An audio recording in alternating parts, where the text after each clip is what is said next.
함께 기도드리겠습니다. 아버지 하나님, 오늘도 이 복된 날 세파에 휩쓸리지 않고 믿음의 선한 싸움 싸우며 우리를 부르신 그 소명을 따라 살아갈 수 있도록 여기 우리를 부르시고 붙드심을 감사합니다. 아버지 하나님, 믿음의 전신갑주를 이 시간 우리에게 말씀을 통하여 입혀주시고 성령의 역사하심으로 우리가 담대히 오늘을 주와 함께 넉넉히 감당하고도 남음이 있을 수 있도록 이 시간 주의 생명의 말씀과 주의 놀라운 은혜로 우리를 가득 채우시고 함께하여 주시옵소서. 예수님 이름으로 기도합니다. 아멘. 오늘 우리에게 주시는 하나님 말씀은 여호수아 1장 1절부터 9절까지의 말씀입니다.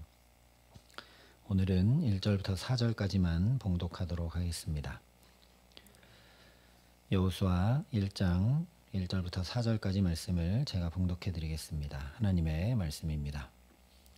여호와의 종 모세가 죽은 후에 여호와께서 모세의 수종자 눈의 아들 여호수아에게 말씀하여 이르시되 내 종 모세가 죽었으니 이제 너는 이 모든 백성과 더불어 일어나 이 요단을 건너 내가 그들 곧 이스라엘 자손에게 주는 그 땅으로 가라.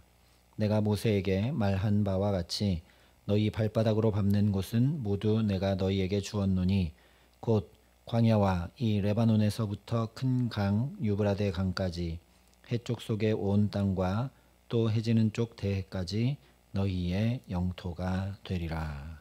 아멘. 여호수아서의 주제는 상속, 즉 유산을 받는 것입니다. 그래서 가나안 땅에 들어가 그것을 차지하는 이야기, 그 약속의 땅을 정복하고 지파별로 땅을 분배하는 이야기가 기록되어 있습니다. 그리고 오늘 우리에게 그 유업은 단순히 적과 꿀이 흐르는 중동 지방의 가나안 땅이 아니라 신약 성경에 분명히 말씀하고 있는 것처럼 하나님 나라입니다. 그러니 구원받은 것으로 끝이 아니라 받은 유업이 복이 되도록 믿음의 선한 싸움을 싸우며 언행과 삶, 인격과 영혼이 예수님에게까지 자라가는 믿음의 성숙을 이루어 가야 함을 함께 살펴보았습니다. 그럼에도 불구하고 우리가 생각해야 할 것 중 하나는 왜 하필 가나안 땅인가 하는 문제입니다. 가나안 땅을 정복하고 분배하는 일이 하나님 나라를 이루고 살아내는 일이라면 왜 굳이 가나안 땅이어야 하는가? 아무도 살지 않는 땅이어도 얼마든지 가능한 것 아닌가? 거기서 열심히 하나님의 말씀 따라 살고 거기서 하나님의 나라를 이루어가면 되는 것 아닌가 하는 의문이 들 수밖에 없습니다. 분명 가나안 땅에는 다른 민족들이 이미 살고 있는데 그 땅에 들어가 전쟁하고 정복하여 차지하는 것이 하나님의 유업을 받는 것이라는 말씀을 그대로 받아들이고 이해하기 어렵기 때문이죠. 그러나 가나안 땅이기 때문에 하나님 나라를 유업으로 받는다는 것이 어떤 것인지 우리가 분명히 알게 됩니다. 만약 가나안 땅이 아니라면 하나님 나라는 별천지와 같다고 여기기 쉽게 되기 때문입니다. 이스라엘 백성들이 어디 따로 마련된, 어디 색다르게 마련된 그런 곳에 가서 하나님의 말씀을 지키고 하나님 나라를 이루며 살아갔다면 하나님 나라는 지금 내가 사는 현실과는 별로 상관없는 거구나. 뭔가 어디 다른 곳에 동떨어진 따로 마련된 그런 곳이구나 라고 우리가 여기기 쉽게 된다는 말씀입니다. 그러나 직접 요단을 건너 그 땅으로 가서 발바닥으로 밟는 곳이 유업이 된다는 말씀, 거기 가서 차지해야 된다라는 말씀 자체가 하나님 나라를 상속받는 것이 어떤 별천지를 받는 것이 아니라는 이야기입니다. 그러니 일단 유업으로 주시는 가나안 땅이 어떤 땅인지 우리가 살펴볼 필요가 있습니다. 물론 정탐꾼들이 눈에 보이는 대로 보고 했던 것처럼 가나안 땅은 포도송이가 달린 가지를 베어서 둘이 막대기에 꿰어 매야 할 만큼 비옥하고 풍성한 그야말로 젖과 꿀이 흐르는 땅입니다. 하지만 눈에 보이는 대로가 아니라 영적 기준으로 보면 가나안 땅은 죄악이 가득 찬 땅입니다. 레위기 18장에 이렇게 말씀을 했습니다. 너희는 이 모든 일로 스스로 더럽히지 말라. 내가 너희 앞에서 쫓아내는 족속들이 이 모든 일로 말미암아 더러워졌고 그 땅도 더러워졌으므로 내가 그 악으로 말미암아 벌하고 그 땅도 스스로 그 주민을 토하여 내느니라. 여기 말씀하고 있는 것처럼 죄악으로 인해 사람만 아니라 땅까지 더러워진 곳이 바로 가나안입니다. 그러니 하나님께서 우리에게 유업으로 주시는 하나님 나라는 모든 것이 갖춰지고 준비되어 있고 완벽한 곳이 아니라 어쩌면 이미 거기 죄악이 가득 차서 혼돈과 공허와 흑암이 가득한 곳입니다. 물론 처음부터 그랬던 것은 아님을 우리가 반드시 기억해야 합니다.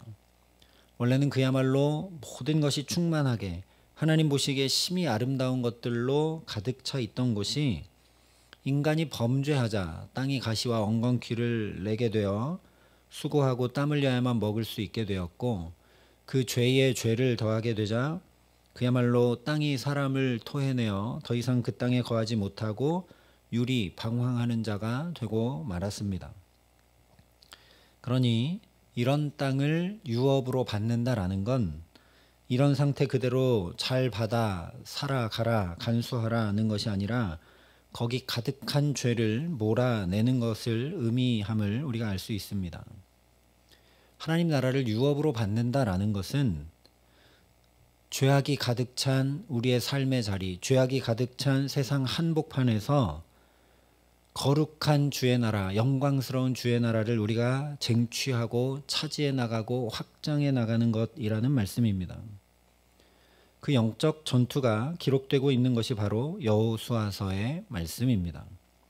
그래서 실제 가나안 땅에서 첫 전투를 보면 칼과 창을 들고 가서 싸우는 것이 아니라 하나님의 말씀인 법궤를 들고 그 뒤를 따라 여리고성을 7바퀴 도는 것으로 이 가나안 정복 전쟁의 첫 전투를 시작하는 걸 우리가 보게 되는 것이죠.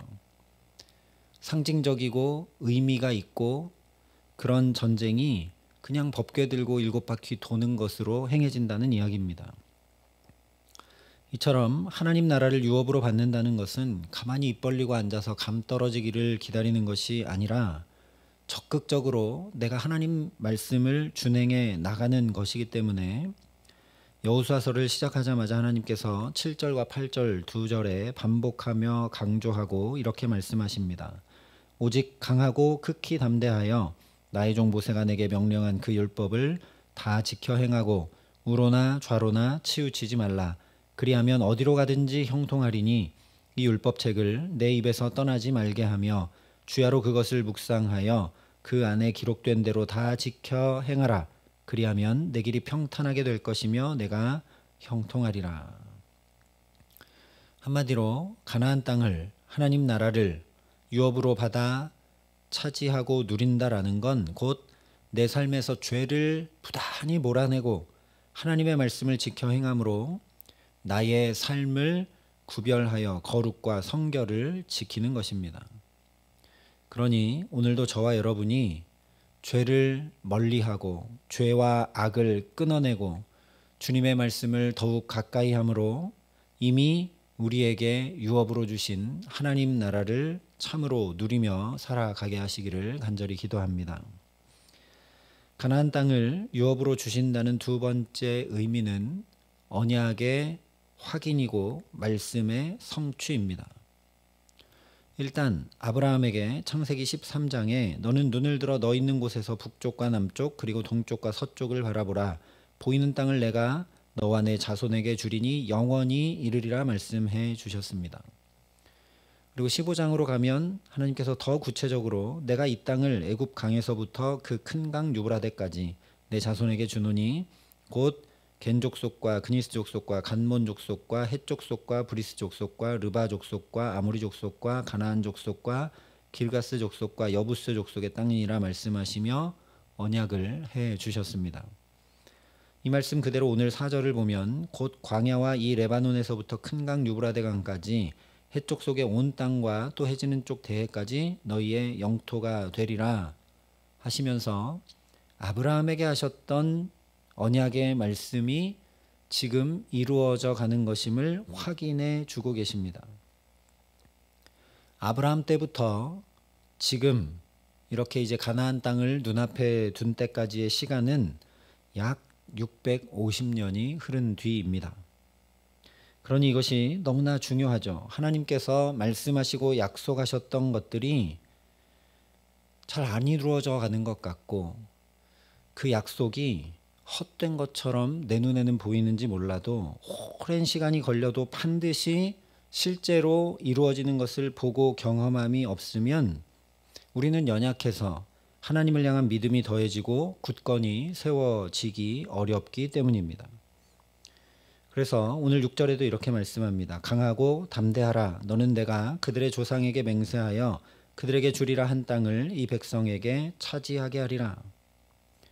다시 말하면 갑자기 뜬금없는 어떤 땅을 주시는 것이 아니라 바로 이 가나안 땅을 주시는데 그 이유는 말씀하시고 그 말씀을 반드시 이루시는 신실하신 하나님을 알고 경험하고 누리게 하심으로 믿음을 더해주고 계시는 것을 우리가 놓치지 않아야 한다라는 것입니다. 그런 것이 아니라면 이스라엘은 그저 정착지를 바꾼 것에 불과하죠. 애굽에서 가나안으로 이주한 것 외에 아무것도 아닙니다. 세상 수많은 나라들이 그러하듯이 전쟁하고 정복하여 땅을 차지하는 것 이상 아무것도 아니라는 말씀입니다. 뿐만 아니라 가나안에 사는 것이 그렇게 되면 하나님과는 전혀 상관없는 일이 되고 믿음과 전혀 관련 없게 되어버리니 이스라엘도 하나님 아닌 다른 신들에게 가서 우상 숭배하며 죄악에 넘어져서 지금 이렇게 땅이 토해내게 되는 가나안 족속들과 똑같이 되고 말 것이 뻔한 일입니다. 가나안에 사는 것이 전혀 복이 되지 못하고 만다는 것이죠. 그러므로 다른 땅이 아니라 이미 약속하고 말씀해 주셨던 가나안 땅을 유업으로 차지하게 하시는 것은 신실하신 하나님을 믿고 의지함으로 하나님과 함께 살아가도록 하는 하나님의 사랑임을 우리가 알게 됩니다.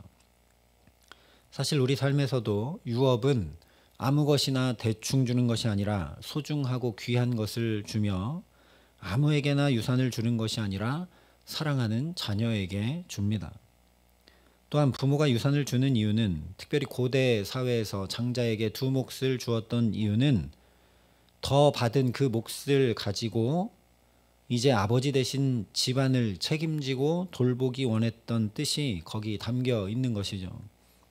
이와 마찬가지로 가나안 땅을 유업으로 주시는 것은 하나님의 자녀임을 분명히 확증하는 것인 동시에 하나님의 자녀로서 하나님의 뜻을 이루며 살아갈 수 있도록 붙드시고 도우시는 지극한 사랑이라는 말씀입니다.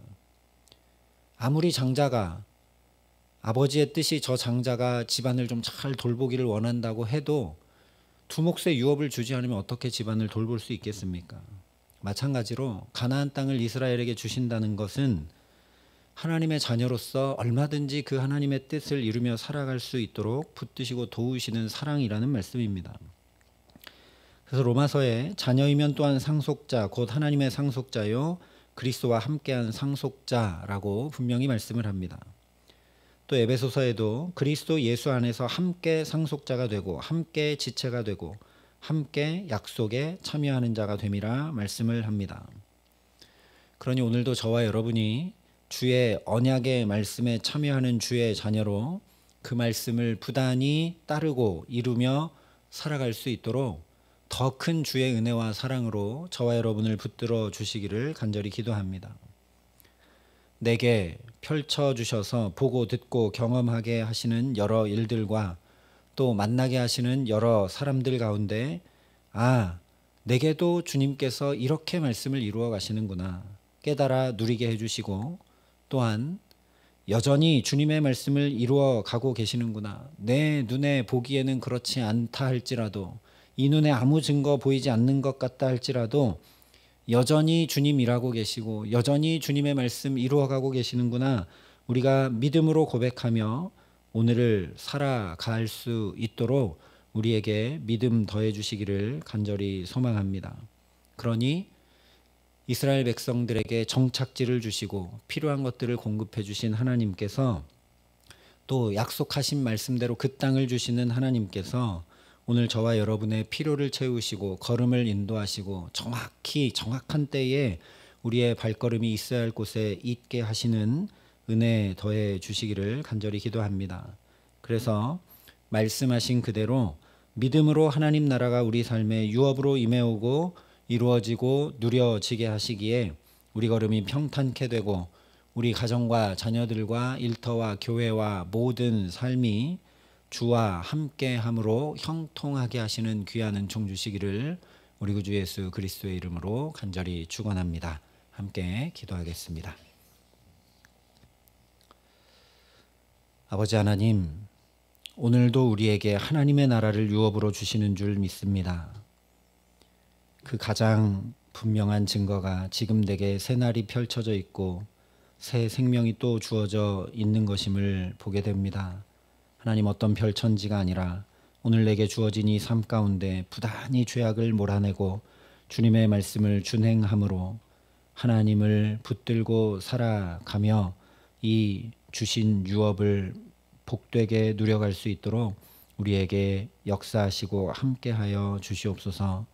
하나님, 정말 하나님께서 우리에게 오늘도 믿음을 더해 주시지 않으면 주께서 주신 이 복된 새날, 복된 삶을 하나님 나라의 유업으로 받아 누리며 살 수 없어 주 앞에 이렇게 먼저 꿇어 엎드려 은혜를 구하오니, 하나님 오늘 필요한 것들을 공급해 주시고 지혜도 주시고 능력도 주시고 사랑도 주시고 함께해 주셔서 우리가 지금도 말씀을 이루시는 하나님, 지금도 붙드시는 하나님, 지금도 역사하시는 그 하나님을 바라보며 믿음 가지고 담대히 주님의 나라를 더 확장해 나가고 유업으로 차지하며 기쁨과 찬양으로 주와 함께 살아감에 부족함이 없도록 이 시간 우리에게 역사하여 주시고 마땅히 구해야 될 것들을 구할 수 있도록 성령으로 붙들어 주시며 함께하여 주시옵소서. 이제는 친히 우리의 구원이 되신 우리 구주 예수 그리스도의 은혜와 그 독생자 예수 그리스도를 아낌없이 내어주신 아버지 하나님의 놀라우신 사랑하심과 오늘도 믿음으로 하나님 나라를 받아 누리며 살아갈 수 있도록 우리를 도우시고 붙드시는 성령 하나님의 교통하시고 역사하심이 여기 머리 숙여 부단히 죄악을 몰아내고 끊어내며 주님의 말씀을 가득 채우고 그 말씀 따라 살기를 소원하고 결단하는 여기 모인 모든 주의 성도들과 사랑의 빛교회 모든 교우들과 이 나라의 민족과 이 귀한 복음을 오늘도 세계 만방에 전하시는 선교사님들 가운데 이제로부터 영원토록 함께 하시기를 간절히 축원하옵나이다. 아멘.